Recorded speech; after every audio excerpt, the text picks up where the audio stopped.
और बहुत प्यारा सवाल इसलिए है क्योंकि अक्सर जब भी मैं कोई चीज पढ़ाता हूं और मेरे दिमाग में ना पाकिस्तान आ जाता है। पाकिस्तान क्यों आ जाता है? क्योंकि मुझे मालूम है कि जितना पाकिस्तान के अंदर एक प्रकार से चाइना ने इन्वेस्टमेंट किया था, उससे कहीं ज्यादा इन्वेस्टमेंट, मतलब आप सोचिए कि चाइना ने जितने में पूरे पाकिस्तान को परचेज कर लिया, उससे लगभग उतना ही मिलता जुलता जापान भारत को इन्वेस्टमेंट दे रहा है। कितना? $42 बिलियन का इन्वेस्टमेंट जापान हमें दे रहा है। ठीक है, अब ये रकम तो बहुत ज्यादा होती है, इसके बारे में तो हम चर्चा करेंगे ही, लेकिन इसके साथ साथ हम आज जापान और भारत के रिश्तों को भी एनालाइज करेंगे। आप सबसे गुजारिश है कि पेपर के इस महत्वपूर्ण पड़ाव को, जो कि यूपीएससी जीएस पेपर 2 के अंदर काफी महत्वपूर्ण है, क्योंकि ये अंतरराष्ट्रीय संबंधों का एक महत्वपूर्ण पड़ाव है, कृपया करके भारत और जापान के इस संबंध को, या भारत जापान के इस संबंध को आप प्रॉपर तरीके से नोट्स बना के लिख लें। मैं आपको बहुत ही महत्वपूर्ण तरीके से ये जानकारी देने जा रहा हूं। साथियों, हाल ही के अंदर जापान के प्रधानमंत्री भारत की यात्रा पर आए, और जब किशिदा किशिदा नाम है उनका, जब वो भारत की यात्रा पर आए तो उन्होंने 5 ट्रिलियन येन, तो एक तो आपको ना यहां से ये चीज पता चल गई कि जापान की करेंसी क्या है। तो जापान की करेंसी है येन। तो उन्होंने 5 ट्रिलियन येन भारत में अगले 5 साल में इन्वेस्टमेंट करने के लिए घोषणा करी। ये कितना होता है? ये होता है $42 बिलियन। कितना? $42 बिलियन। अब पूछेंगे $42 बिलियन कितना होता है? मैंने कहा था ना, चीन के द्वारा जो पाकिस्तान में चाइना पाकिस्तान इकोनॉमिक कॉरिडोर बन रहा है, उसकी कुल लागत है $60 बिलियन, जिसमें उसने पूरा पाकिस्तान खरीद लिया, आर से लेके पार तक। ठीक है, उसमें से 42 बिलियन थोड़ा बहुत ही कम रह गया, यूं समझ लो आप। ये अगले 5 साल में जापान हमारे यहां पर इन्वेस्टमेंट करेगा। तो पहली जो तथ्यात्मक जानकारी है ना, वो आपको ये समझ में आना चाहिए कि जापान ने इंडिया में अगले 5 साल का इन्वेस्टमेंट प्लान कर लिया है। रुपीज में अगर मैं बात करूं तो ये कितना होता है? तो 3.2 लाख करोड़ रुपए जापान अगले 5 सालों में भारत को देने जा रहा है। ये जानकारी आपको पता होनी चाहिए। अब आप पूछेंगे कि सर एक बात बताइए, जापान भारत में पैसा किस सेक्टर में इन्वेस्ट करेगा? तो मेरे प्यारे साथियों, इन्होंने कहा है कि भारत के अंदर जो इलेक्ट्रिक व्हीकल्स बनने वाले हैं ना, उनकी बैटरी का स्टोरेज बनाना और हाइड्रोजन फ्यूल में इन्वेस्टमेंट करना। अब देखिए, तथ्यों को जोड़ना शुरू करिए आप, आपको यह बात स्वाभाविक रूप से समझ में आने लगेगी। बेटा, आप सबको मालूम है कि भारत जो है वो एक अलग लेवल पर गति कर रहा है इस समय। किसमें? इलेक्ट्रिक व्हीकल्स में। आपको मालूम होना चाहिए, देखिए, इलेक्ट्रिक व्हीकल्स जैसे ही आए, आप खुद से आज गूगल करके दो चीजें पढ़ने वाले हैं। क्या? एक पढ़िए फेम 1 और एक पढ़िए फेम 2। ये भारत सरकार की नीति है। दो चीजें आपको मेरे इस क्वेश्चन के साथ साथ खुद से तैयार करनी है। एक तो फेम 1 और फेम 2 पढ़ना है, और दूसरा भारत की हाइड्रोजन पॉलिसी खुद से तैयार करनी है, जो रिसेंटली आई है ना, हाइड्रोजन पॉलिसी। ये दो चीजें आपको अभी की अभी लिख लेनी है, जो इस क्लास के तुरंत बाद आपको खुद से खोज के तैयार करनी है पैरेलली। ठीक है, तो आप सोच के देखिए कि भारत में अभी देखिए, रिसेंटली आपको मैंने वाईफाई स्टडी 2.0 पर एक वीडियो किया था, शायद आपने देखा हो। उसमें बेटा मैंने बताया था कि भारत के अंदर दुनिया, मतलब दुनिया की सबसे महत्वपूर्ण कार टोयोटो नाम की कंपनी ने लॉन्च की है। याद करो, मैंने जिसमें आपको बताया था कि वो हाइड्रोजन फ्यूल से चलने वाली गाड़ी है। याद करिए तुरंत की तुरंत। उसका नाम क्या था? कमेंट बॉक्स में बता दीजिए, मैं देख रहा हूं। आपको मालूम होगा, और मैं आपको यह जानकारी दे दूं कि वो जो कार मैंने आपको बताई थी वो बहुत खास कार थी। कैसे? वो हाइड्रोजन फ्यूल का उपयोग करके इलेक्ट्रिसिटी प्रोड्यूस कर रही थी। याद करिए, वो कार हम लोगों ने अभी की, मैंने कुछ, यस आंसर भी आ चुका है, टोयोटो मिराई। रुपेश रोमियो, बिल्कुल सही बात। ठीक है बेटा, तो टोयोटो मिराई। अब आप इस तथ्य को थोड़ा जोड़िए। बेटा, ये टोयोटो कहां की कंपनी है? बेटा, ये टोयोटो जापान की कंपनी है। कहां की कंपनी है? जापान की कंपनी है। तो देखो, टोयोटो मिराई जो कि दुनिया में अजूबा है अपने आप में, क्योंकि एक ही बार में आपने एक बार टैंक फुल कराया, 650 किलोमीटर चलती है। जितनी मेरी स्कॉर्पियो एक बार में डीजल भर के यात्रा करती है, उससे भी ज्यादा चलती है वो, यो समझ लीजिए। और रिकॉर्ड तो उसका 1300 किलोमीटर का है, एक बार सिलेंडर फुल करने पर। तो देखिए, दो चीजों पर ये एक ही बार में इन्वेस्टमेंट करने आ रहे हैं। कौन कौन सा? हाइड्रोजन फ्यूल पर और इलेक्ट्रिक व्हीकल की बैटरी पर। ठीक है, अब आप पूछेंगे सर इलेक्ट्रिक व्हीकल की बैटरी की कहानी क्या है? हाइड्रोजन फ्यूल तो समझ में आ गया। अब बेटा एक चीज और याद करो, आपको मालूम होगा, अगर आप थोड़ा भी कारों में रुचि लेते हैं तो आपको पता होगा कि जो मारुति सुजुकी आती है, देखिए आप में से बहुत सारे लोगों ने स्विफ्ट, डिजायर, ये सब गाड़ियां देखी होंगी, है ना। इसमें शब्द लिखा हुआ है मारुति और सुजुकी। मारुति तो भारत की कंपनी है और जो सुजुकी है ना, ये जापान की कंपनी है बेटा। और इसमें सुजुकी का स्टेक बहुत बड़ा स्टेक है। सुजुकी जापानी कंपनी है और ये समझ लो कि भारत के अंदर जो सबसे ज्यादा कार बिकती हैं वो मारुति सुजुकी की कार है। ठीक है, जो स्विफ्ट कैटेगरी की जो कार आती है, अल्टो हो चाहे स्विफ्ट हो चाहे डिजायर हो, ये सब जो भी है, ठीक है बेटा। अच्छा, तो अब देखो, आप लोग अगर न्यूज फॉलो कर रहे हो तो आपको पता होगा कि भारत में जो ये है आपकी मारुति है, इसने डीजल इंजन निकालना बंद कर दिया है। 1.5 लीटर से छोटे वालों में डीजल इंजन निकालना ही बंद कर दिया है, यानी कि स्विफ्ट अब डीजल में नहीं आती है।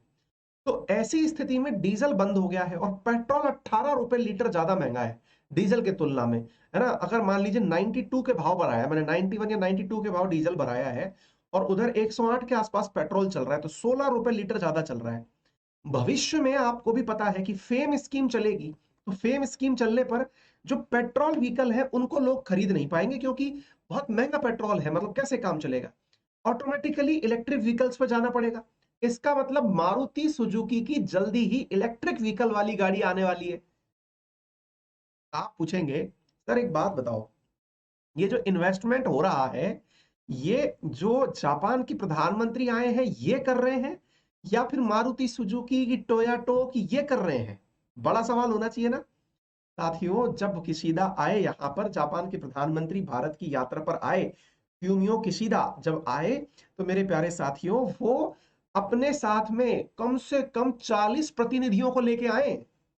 उनके साथ में बड़े बड़े इंडस्ट्रियलिस्ट, फैक्ट्रियों के मालिक चल के आए। देखिए मैं थोड़ा सा आपका विजन क्लियर कर दूं। आप, हाँ भाई तनिष्क जैन लिख रहे हैं happy to see you sir. बेटा सेम हेयर। है ना, ये हमारी पता है क्लास खास क्यों है, क्योंकि ये क्लास से ज्यादा एक परिचर्चा है जो कि हमारे मतलब बौद्धिक स्तर को ऊंचे आयाम तक ले जाती है। इसलिए आरएनए जो है ना, वो जीवन की मेरी भी आवश्यकता है और आपकी भी आवश्यकता बन चुकी है। और इसको बना के रखिएगा, क्योंकि ये परिचर्चा, जो ज्ञान की परिचर्चा है ना, ये बहुत पहलुओं को टच करके आती है। अक्सर हम लोगों में क्या होता है कि जब भी हमारे प्रधानमंत्री को हम सुनते हैं तो हमें लगता है कि ये केवल अंबानी, अडानी, टाटा, बिड़ला इनके लिए ही काम कर रहे हैं। वास्तविकता में दुनिया में विदेशी निवेश या विदेशी निवेश से पैसा कमाने का जो कार्यक्रम है, ये इंडस्ट्रियलिस्ट को ले जाने की जो परंपरा है, ये दुनिया का हर वो देश करता है जो पूंजीवाद के साथ चल रहा है। आज योशिदो किस, ये जो आए फ्यूमियो किशिदा जो अपने देश में आए हैं, ये भी अपने साथ पूरा लवाजमा लेके आए बड़ी बड़ी फैक्ट्रियों के मालिकों का। वो प्रॉपर तरीके से भारत में इन्वेस्टमेंट के रास्ते खोज रहे हैं। अब आप पूछेंगे सर सुन के तो बहुत अच्छा लग रहा है, लेकिन सर एक बड़ा सवाल हमारे समझ में नहीं आ रहा कि ये लोग जापान से उड़ के हमारे पास आए हैं। अब कोई व्यक्ति जापान से उड़ के हमारे पास आया है, 42 बिलियन डॉलर वो हमारे यहां लगाएगा, तो सर एक बात बताओ, हम इनके लिए इतने महत्वपूर्ण कैसे हो गए? सर इतने में तो जो है ना पाकिस्तान मर जाएगा सर सुन के। है 42 बिलियन डॉलर ये अगर हमारे यहाँ लगाएंगे तो बड़ी मुसीबत हो जाएगी। अब ध्यान से सुनिए बेटा, ये 42 बिलियन डॉलर लगाएंगे लेकिन इससे ज्यादा कमा के ले जाएंगे। आप पूछेंगे कैसे? बेटा एक बात बताइए, आप 42 बिलियन डॉलर लगा के इंडिया का इतना बड़ा मार्केट कैसे? आपको भारत सरकार की नीतियां पहले से पता है कि ये हाइड्रोजन फ्यूल पर काम करने वाले हैं, ये इलेक्ट्रिक व्हीकल पर काम करने वाले हैं। मैं आपको बता दूं, यदि आप गाड़ी खरीदना, परचेज करना चाह रहे हैं, 10 साल के अंदर अंदर आपकी सारी गाड़ियां आउट ऑफ स्टॉक हो जाएंगी। कारण तब तक इलेक्ट्रिक व्हीकल्स का इतना बड़ा मार्केट आ जाएगा कि आज जैसे आप लोगों में दीवानगी बड़ी गाड़ियों को खरीदने की है ना, ऐसे इलेक्ट्रिक व्हीकल्स को परचेज करने की हो जाएगी। अगले 10 साल में पूरी तरह सिनेरियो बदल जाएगा, क्योंकि हम लोग पॉलिसी में 2030 का तो विजन ही लेके चल रहे हैं। अब ये दुनिया के देश इस चीज को समझ चुके हैं, तो ये भारत में अभी से इन्वेस्टमेंट करने आ रहे हैं। ये इन्वेस्टमेंट का मतलब ये नहीं है हमको कोई दान देने आ रहे हैं, पूरा पैसा वापस लेते हैं, लेकिन भारत में बाजार के रूप में जनता को माल बेचकर। इससे हमें क्या फायदा होता है? हमें बहुत बड़ा फायदा होता है, हमारे पास विदेशी मुद्रा आती है। अब आप पूछेंगे सर कोई डॉलर थोड़ी आया हमारे पास, तो येन आया। बिल्कुल सही सोच रहे हैं, लेकिन मेरे प्यारे साथियों, दुनिया की वो 5 प्रतिष्ठित मुद्राएं जिनको कि आईएमएफ अपने बॉक्स में रखता है, कौन से साहब, वो कौन सी मुद्राएं हैं जिसको आईएमएफ के लिए बहुत ज्यादा काउंट किया जाता है?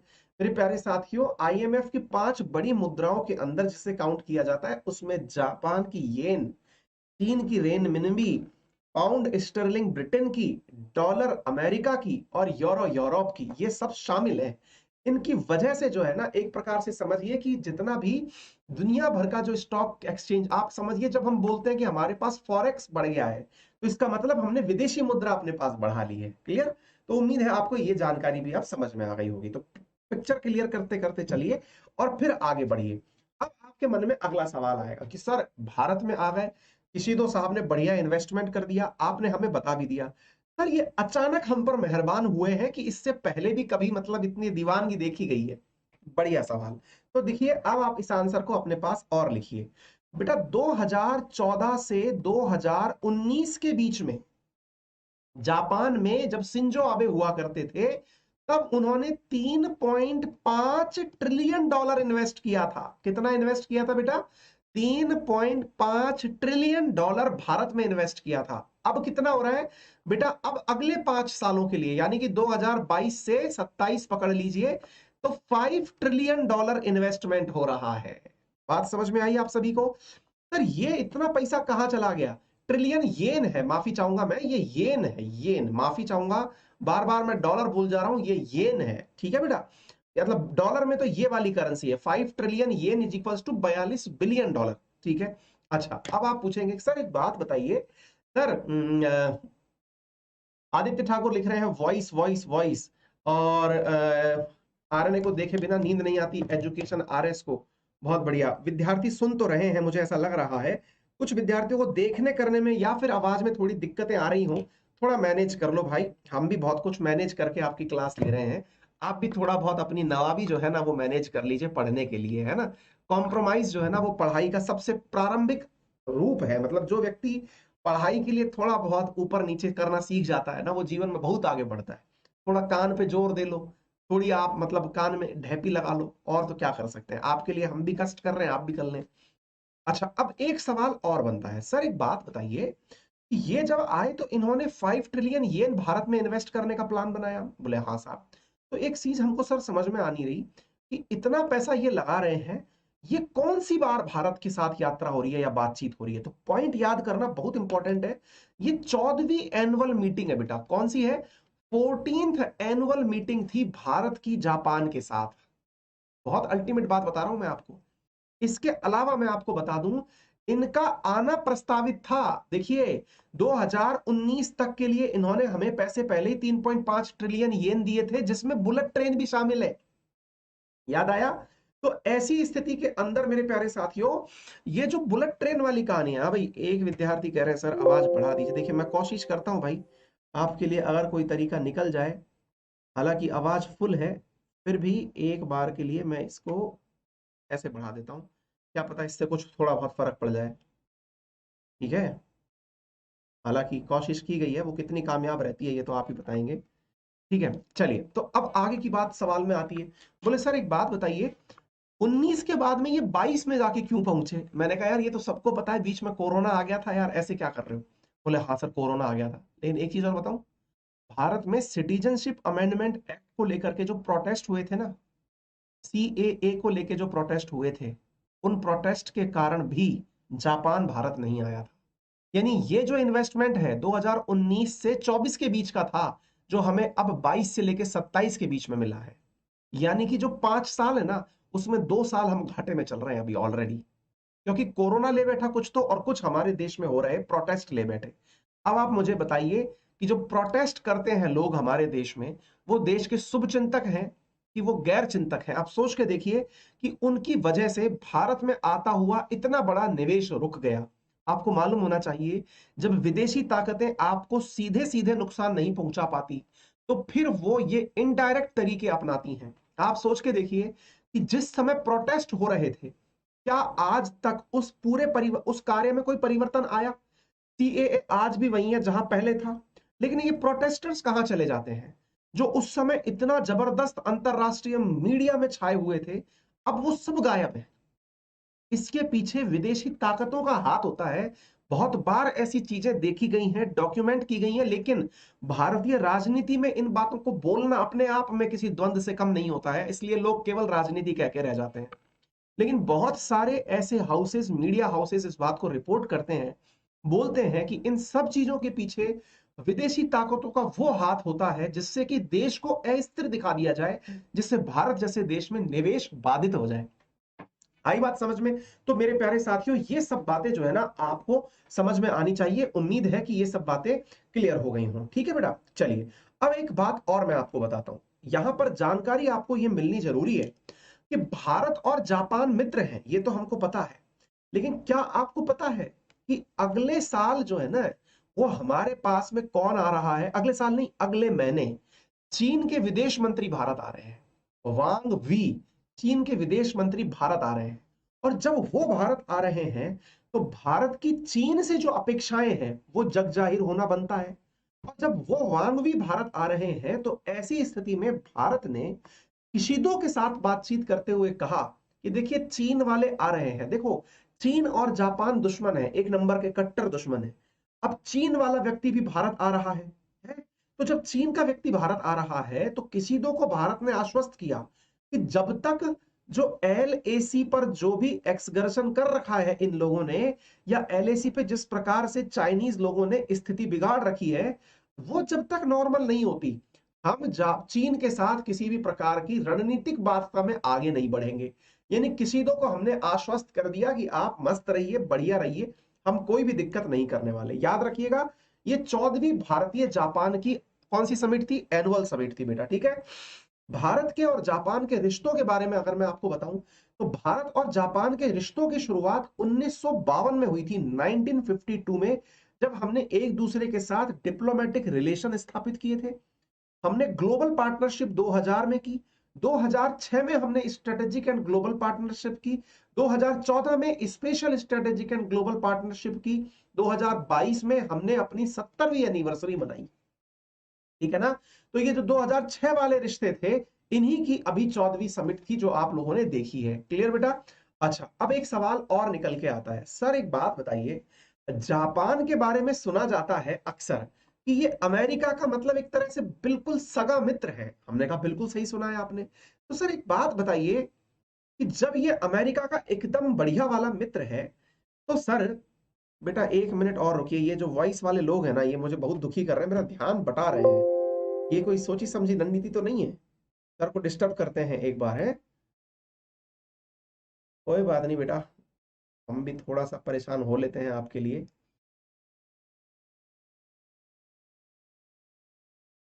एक मिनट रुकिए।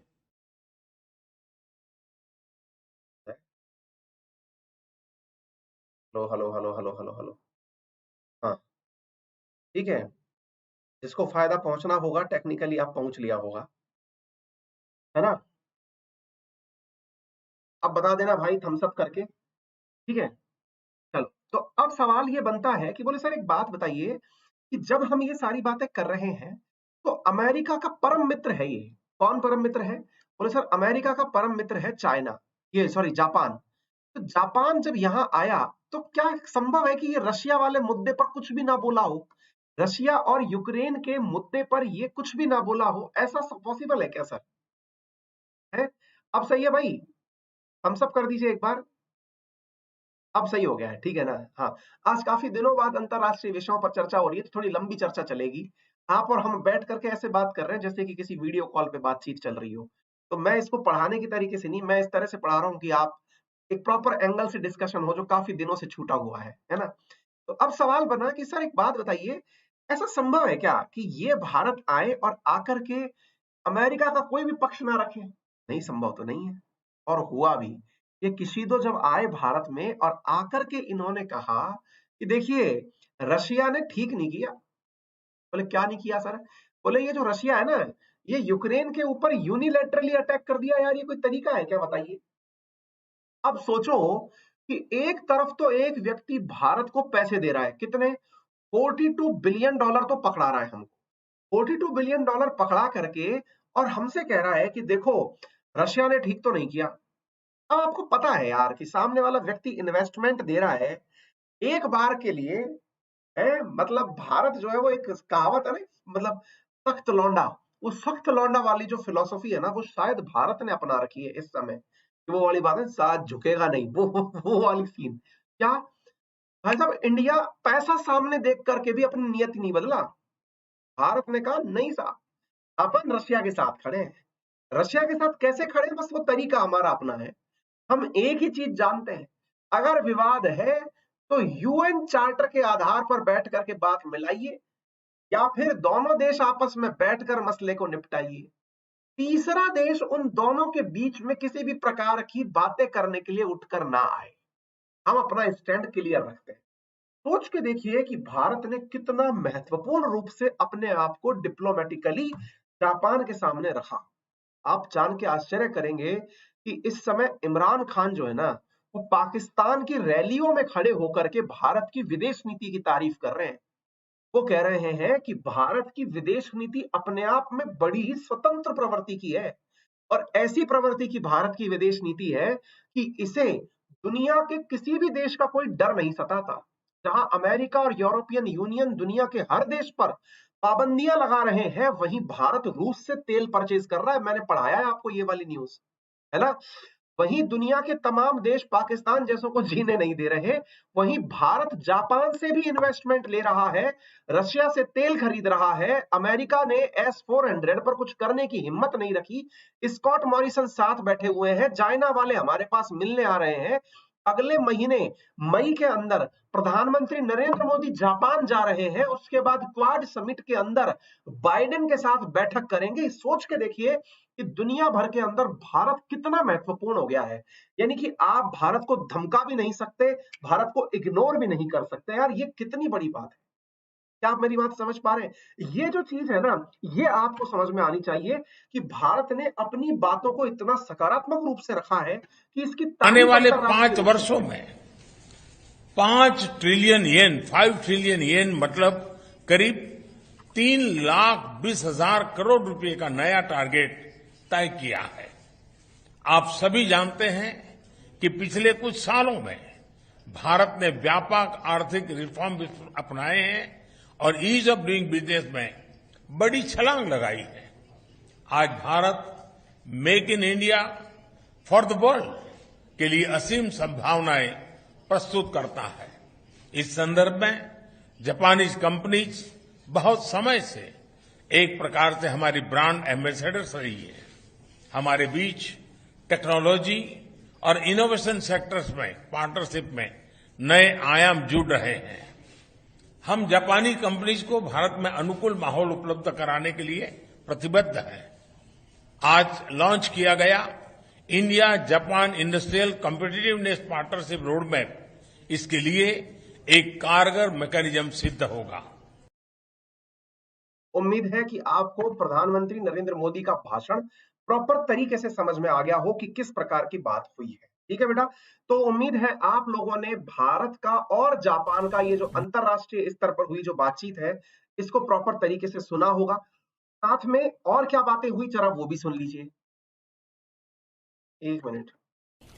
डेडिकेटेड फ्रेट कॉरिडोर और Mumbai Ahmedabad high speed rail जैसे हमारे फ्लैगशिप प्रोजेक्ट्स में जापान का सहयोग उल्लेखनीय रहा है। हम इस योगदान के लिए बहुत बहुत आभारी हैं। Mumbai Ahmedabad high speed rail project में अच्छी प्रगति हो रही है। दोनों देश इस पर वन टीम वन प्रोजेक्ट की अप्रोच के साथ काम कर रहे हैं। यह प्रोजेक्ट भारत जापान पार्टनरशिप का एक बेहतरीन उदाहरण है। तो उम्मीद है कि आपको यह भी समझ में आ गया हो कि देश की प्राथमिकताओं में ना, वो जो फ्रेट कॉरिडोर हमने बनाया है, बुलेट ट्रेन हमने बनाई है, वो सब चीजें प्राथमिकताओं में है। ठीक है ना। तो उम्मीद है कि फाइनली आपको भारत जापान का रिश्ता, भारत की अंतरराष्ट्रीय इमेज, भारत के साथ दुनिया का जो मत है, वो प्रॉपर तरीके से समझ में आ गया होगा। इतने दिन से अंतरराष्ट्रीय परिप्रेक्ष्य में जो चल रहा था, उसका सही मायने में रियल न्यूज एंड एनालिसिस आज हमने बैठकर तसल्ली से कर लिया है। हमें लग रहा है कि हमने बहुत दिनों में जाकर के आज एक प्रॉपर वाली जो है मीटिंग बैठाई है, आपस में बैठचीत के हमने बातचीत करी है। रेल मेट्रो प्रोजेक्ट है साथियों, उनके अंदर जापान हमारे साथ है। जापान हमारे साथ में डुबरी फुलबरी ब्रिज के अंदर भी ऐसे इन्वेस्टर काम कर रहा है।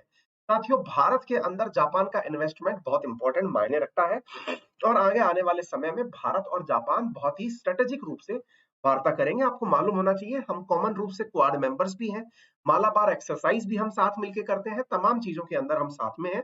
ठीक है ना, ये सारी चीजें आपको पता होनी चाहिए। ठीक है बेटा, ये सारी जानकारियां मैंने आप लोगों को दे दी हैं। अब थोड़ा आगे बढ़ते हैं फटाफट। फिलहाल के लिए इतना ही। यदि आप चाहते हैं मेरे साथ जुड़कर पढ़ना तो use my referral code Ankit 10 on Unacademy, get 10% discount on all type of courses. आप मुझसे अंकित अवस्थी सर नाम से जो टेलीग्राम चैनल है वहाँ पर भी कनेक्ट कर सकते हैं। हमारे द्वारा 27 मार्च को आपसे एक टेस्ट लिया जाएगा जिसमें वर्थ ₹15 CR आपके बीच में प्राइज डिस्ट्रीब्यूट की जाएंगी। अनअकैडमी पर यूपीएससी मेंस क्वालिफाई कर चुके विद्यार्थियों के लिए एक free comprehensive interview guidance program चल रहा है जिसमें कि बहुत सारे देश के दिग्गज ब्यूरोक्रेट्स आपकी तैयारी करवाएंगे। अनअकैडमी के थ्रू आप चाहें तो आप यूपीएससी की प्रीलिम्स की और सीसेट की टेस्ट सीरीज ले सकते हैं जो कि आपके लिए बहुत महत्वपूर्ण होगी। पर्सनल मेंटरशिप के माध्यम से भी आप क्लासेस पढ़ सकते हैं जिसके लिए आपको कोर्सेज परचेज करते समय अगर ईएमआई की आवश्यकता पड़ती है, लोन की आवश्यकता पड़ती है, तो वो भी आपको अनअकैडमी उपलब्ध कराती है। फिलहाल के लिए इतना ही। अपना ख्याल रखें, बड़ों का सम्मान करें, छोटों को प्यार दें, अपना व्यक्तित्व